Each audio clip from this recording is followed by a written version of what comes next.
स्वागत है आप सभी लोगों का मेरे चैनल साइंस टू टेक्नोलॉजी में। मैं अनुपम विपुल आप सभी लोगों का स्वागत करता हूं आज के शो साइंस थर्सडे में। आज हम लोग बात करेंगे लीनियर मोटर्स के बारे में, यानी कि जो सीधे चलते हैं उसके बारे में बात करते हैं।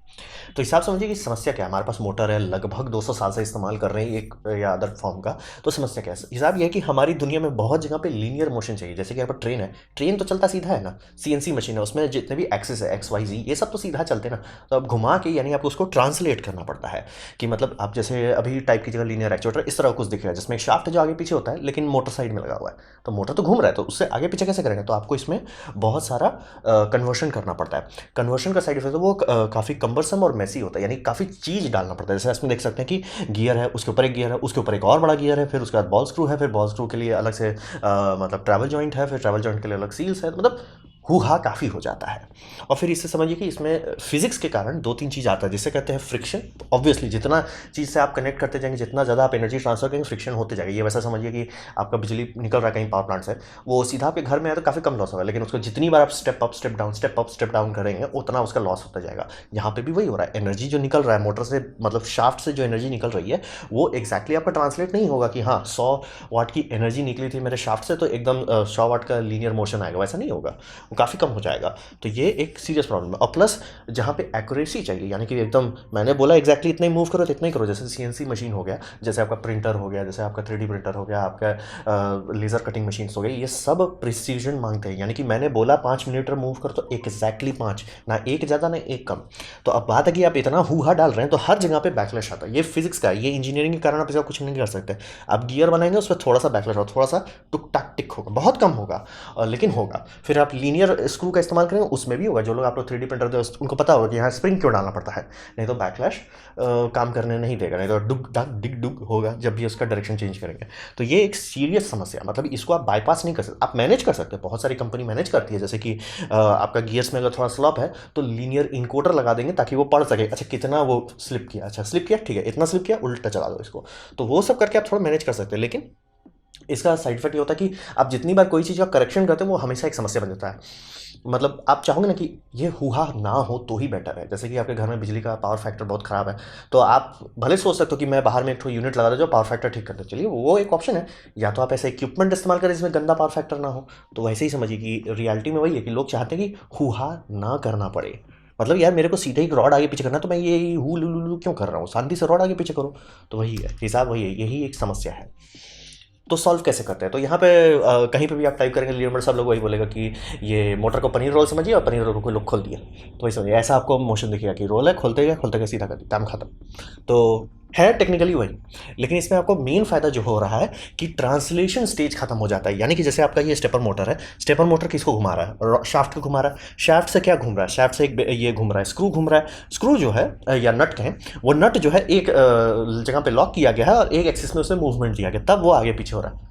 बहुत फचांग है, वो फचांग खत्म करना चाहते हैं लोग, तो इसीलिए ये हटाना चाहते हैं हम लोग। फिर रिड्यूसिंग मैकेनिकल कॉम्प्लेक्सिटी, यानी कोई भी इंजीनियरिंग में आप कई बार देखे होंगे कि लोग कोशिश करते हैं कि जितना सॉलिड स्टेट हो सके उतना किया जाए। यानी कि जैसे मोटर के केस में ब्रश हटा दो, फिर आपका ये जितना भी चीज़ में हम लोग काम करते हैं कोशिश करते हैं कि जितना ज़्यादा हो सके उससे मूविंग पार्ट्स हटा दीजिए। जैसे पहले लेज़र प्रिंटर में लेज़र होता था, मिरर घूमता रहता था और उससे आपका लेज़र स्कैन करता था। फिर उसको हटा के एक काम करो, खूब सारे एलईडी डाल दो, वो ऑन ऑफ करेंगे। इलेक्ट्रिकली ऑन ऑफ करना ज़्यादा आसान रहता है, ना कि वो मिरर जो स्पिनिंग मिरर है वो हटा दो।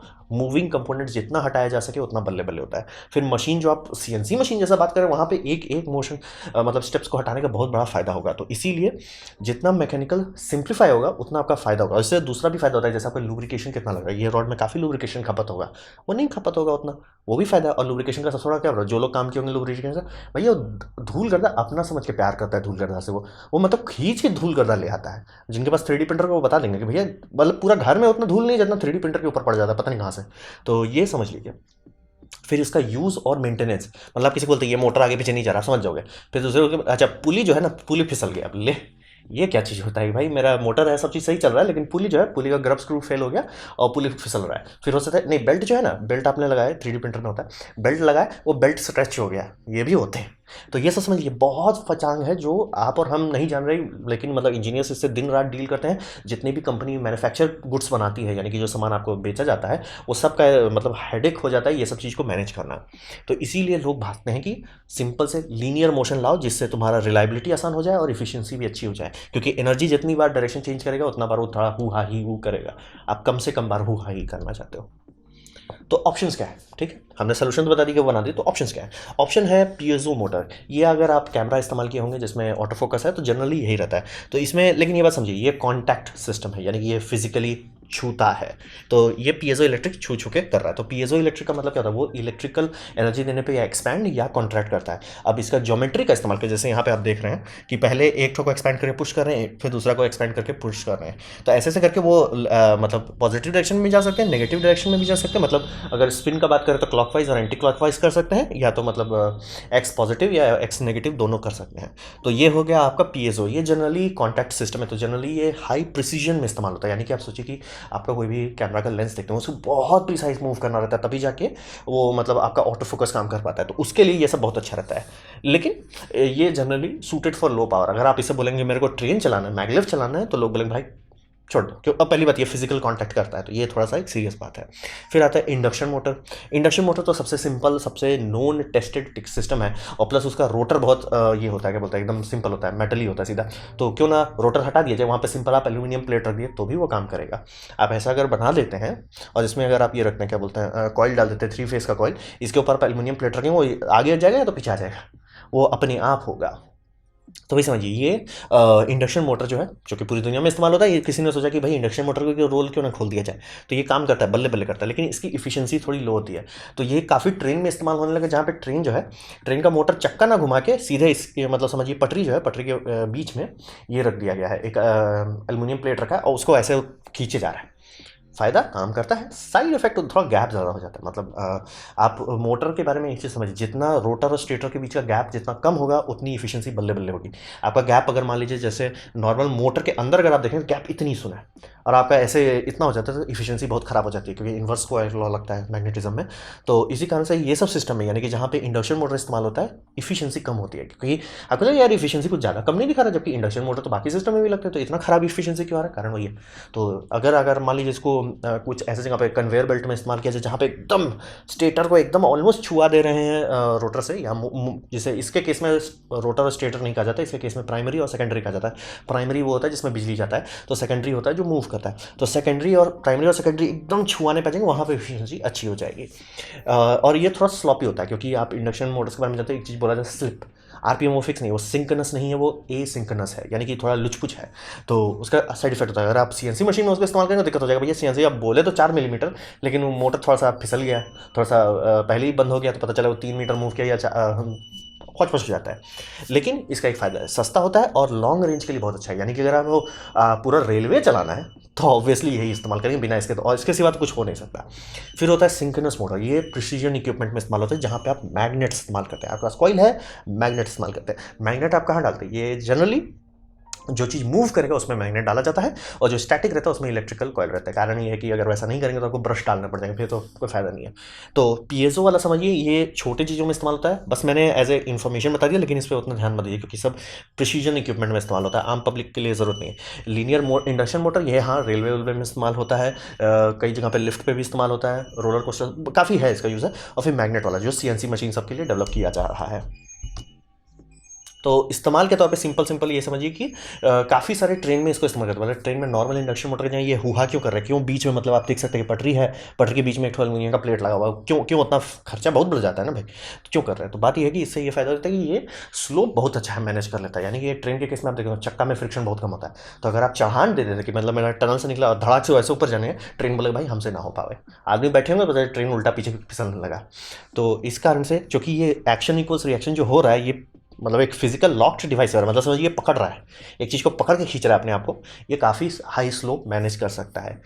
साइड इफेक्ट इसका बिजली खपत ज़्यादा होता है, मतलब अगर इसको नॉर्मल मेट्रो से कंपेयर कर दिया जाए तो बिजली इसका खपत ज़्यादा, क्योंकि पता है रोटर ये मतलब जो प्राइमरी और सेकेंडरी के बीच का गैप ज़्यादा होता है, तो इस कारण से थोड़ा साइड इफेक्ट है। काफ़ी जगह पे जैसे काफ़ी होगा शहर में कि यार टर्न खूब सारा लेना है, या आपका ऐसा है कि भाई खूब चढ़ान उठान है, तो लोग इसको प्रेफर करते हैं। जापान में काफ़ी सारे सिस्टम है, और ये कनाडा में भी एक दो ठो है। तो ये हो गया आपका स्लॉपी सिस्टम है, लेकिन ये आपको फायदा है कि भैया पर ट्रेन में चक्का घुमाने की जगह पे उसका सीधे बोगी में आपने ये लगा दिया है लीनियर इंडक्शन मोटर, वो बोगी आराम से आगे चल रहा है।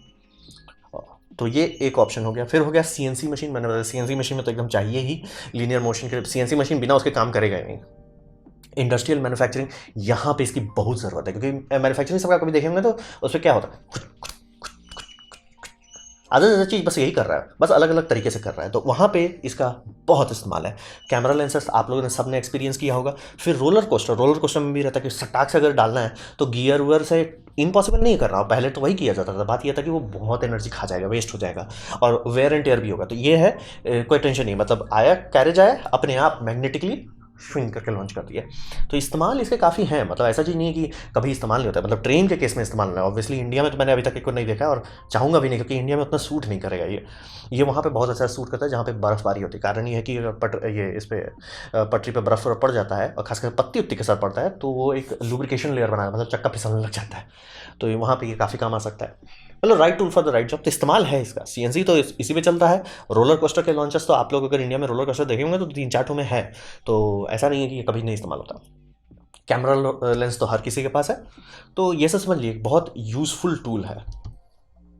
तो बात करते हैं भविष्य में क्या होने वाला है। तो इस पर ये समझिए right tool for the right job, हर जगह ये सूट नहीं करेगा। जैसे मैंने बताया कि वो ट्रेन में इस्तेमाल करते हैं, लेकिन हर जगह ट्रेन में क्यों नहीं इस्तेमाल कर रहे जब उसका इतना फायदा है। साइड इफेक्ट वो ट्रेन को ऑलमोस्ट उठाने लगता है। अब ट्रेन को उठाने से आपका तुरंत दिमाग में बत्ती जल जाने की भैया ट्रेन पटरी से गिर जाएगी, ये रिस्क होता है, इसीलिए उसको हर जगह नहीं सूट करते। हाई स्पीड पर तो गलती से भी उसे नहीं इस्तेमाल करेंगे, वो पक्का मोटर ही उसको मतलब पटरी से निकाल के फेंक देगा। तो ये एक सीरियस लिमिटेशन होता है। तो ठीक है मेट्रो के लिए ठीक है, लेकिन अगर आप बोलेंगे मैं इसे हाई स्पीड ट्रेन बनाऊंगा, तब सब लोग बोलेंगे भैया मैगलेव बनाओ, तो वो समझ लिया। फिर एक आम पब्लिक के आम लाइफ में इंपॉर्टेंस का है, जिसे कहते हैं केबल लेस एलिवेटर। आजकल काफ़ी लोग काम कर रहे हैं, क्योंकि बिल्डिंग अब ऊंचा नहीं बना सकते हम लोग। कारण है कि केबल ही सबसे, ये मतलब लिफ्ट ही सबसे बड़ा समस्या बन जाता है। तो लिफ्ट के कारण ये होता है कि एक शाफ्ट में एक ही लिफ्ट रहती है, शाफ्ट तो इतना बड़ा खाली रहता है, मतलब 90% जगह खाली रहती है। और बुर्ज खलीफा में ये होगा कि ऑलमोस्ट अब उससे ज़्यादा बड़ा लिफ्ट नहीं बना सकते, क्योंकि तार का जो वजन है वही बहुत ज़्यादा हो गया। मतलब आपका मोटर कई मेगावाट खा रहा है, क्यों, मतलब क्या उतने लोगों को हिलाने में उतना पावर लगा, नहीं, वो तार को इधर से उधर करने में, मतलब जो रोप है वो रोप ही कई टन का हो जाता है। तो रोप का मतलब ऑलमोस्ट बुर्ज खलीफा को कहा जाता है भैया ये ऑलमोस्ट हो गया भाई, इससे ज़्यादा अब हम लोग नहीं कर सकते। तो हिसाब वही कि लीनियर मोटर डाल दिया जाएगा कि भैया आपका जो मतलब कैविटी है, कैविटी में आपका मोटर है, आपका ये मतलब सेकेंडरी ये आगे पीछे होगा, कोई लोड लेने की ज़रूरत नहीं है। तो ये मतलब भविष्य वाले टाइम में आराम से ऊंची बिल्डिंग में छोटे छोटे अपार्टमेंट्स बनाना पॉसिबल करके। अभी आप देखते होंगे जितनी ऊंची बिल्डिंग होती है उतना दाम ज़्यादा बढ़ते चला जाता है, जबकि इसका दाम घटना चाहिए ना, कि मतलब आप जमीन, तो जमीन का ही सबसे ज़्यादा दाम होता है। आपने जमीन फिक्स लिया, उसमें खूब सारा बना रहे हो, तो दाम क्यों बढ़ते चला जाता है। बात यह है कि जितना आप ये करते जाते हैं, अगर दाम ज़्यादा नहीं रखेंगे ज़्यादा लोग आ जाएंगे उसके अंदर, ठीक है। आपने छोटे छोटे अपार्टमेंट्स बना दिए, ज़्यादा लोग आ गए, अब ज़्यादा लोग आगे पीछे जाएंगे कैसे।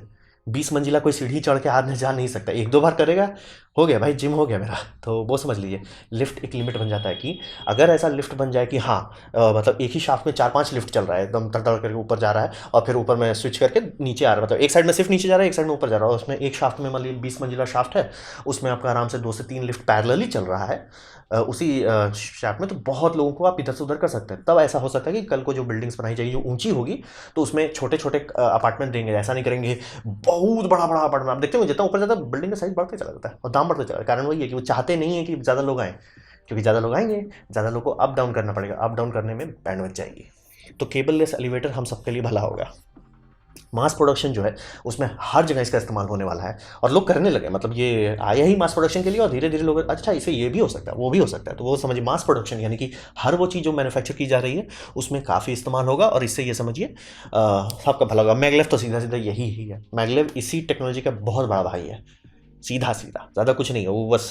इसीलिए मैगलेव को एक सक्सेसफुली नहीं टेक्नोलॉजी माना जाता है, क्योंकि ये वाइट एलिफेंट के कैटेगरी में आता है, यानी कि बनाया जा सकता है, फिजिक्स मना नहीं कर रहा है, इंजीनियरिंग भी मना नहीं कर रही, लेकिन इसका जो बजट आता है वो इतना ज़्यादा था कि मतलब जापानीज़ गवर्नमेंट जो इतना एडवांस बना रही है वो, मतलब बाकी लोग उस प्लान को कैंसिल करने पर लगे हुए हैं कि भैया तुम बोल तो तेरे हम बेचेंगे, कोई कंट्रीज को नहीं खरीद रहा है। मतलब जापान का था कि हम इसको क्यों डेवलप कर रहे हैं, कि हम बाहर एक्सपोर्ट करेंगे टेक्नोलॉजी को। कोई खरीद ही नहीं रहा। बोला कि आप बोल रहे हो कि 25-26 मिलियन डॉलर पर किलोमीटर खा रहा है, बाकी बाकी सबके 5-6 मिलियन डॉलर पर किलोमीटर में रोने आ जा रहे हैं, 25-26 कौन करेगा? और इतना मतलब हुआ करने के बाद उतना ज़्यादा फायदा नहीं होता है कि लाइक ठीक है, बट कोई उतना फ़र्क नहीं आया। तो ये समझना थोड़ा ज़रूरी है कि ये जैसे ही लीनियर मोटर जो है आम पब्लिक के लिए, कुछ कुछ केसेस में हम लोग का बहुत फ़ायदा हुआ, जैसे कि ये लिफ्ट सब बनना शुरू हो जाए तो आने वाले 20 साल के अंदर मैं आराम से देख सकता हूँ कि जैसे ही जो पहला बिल्डिंग बनेगा, जो कि हाँ हमने ऊपर भी छोटे छोटे फ्लैट्स रखे हैं और उसमें भी लोग को आना जाना आसान हो जाता है क्योंकि केबललेस लिफ्ट से दुनिया बदलना थोड़ा शुरू हो जाएगी। और इससे शायद आप लोगों में से जिनका उम्र काफ़ी छोटा है और कल को फ्लैट लेना चाहते हैं, मे बी आपकी किस्मत में हो सकता है। तो है, इसका काफ़ी इस्तेमाल है इस टेक्नोलॉजी का, जितना डेवलप होगा उतना सबका भला होगा। तो ये था मेरा प्रेजेंटेशन लीनियर मोटर्स के बारे में। उम्मीद करता हूँ आपको कुछ सीखने मिला हो, कुछ समझ में आया हो, कुछ मज़ा आया हो। अगर ऐसा है लाइक कर दे, दोस्तों शेयर कर दे, उससे मेरा काफ़ी भला होगा। नहीं अच्छा लगा, नहीं पसंद आया, कोई बात नहीं, आप डिसलाइक कर सकते हैं। मैं कहूँगा डिसलाइक 2 बार दबाएं, उससे मुझे चले वो कितना ना पसंद हुआ है। मैं आपसे कहूँगा कमेंट लिखे, मैं हर कमेंट को पढ़ने की कोशिश करता हूँ। आपसे कहूँगा सब्सक्राइब कीजिए, बेल दबाइए अगर आप नहीं है तो। आपने वीडियो देखा, ज्वाइन कर मुझे बहुत खुशी हुई। धन्यवाद।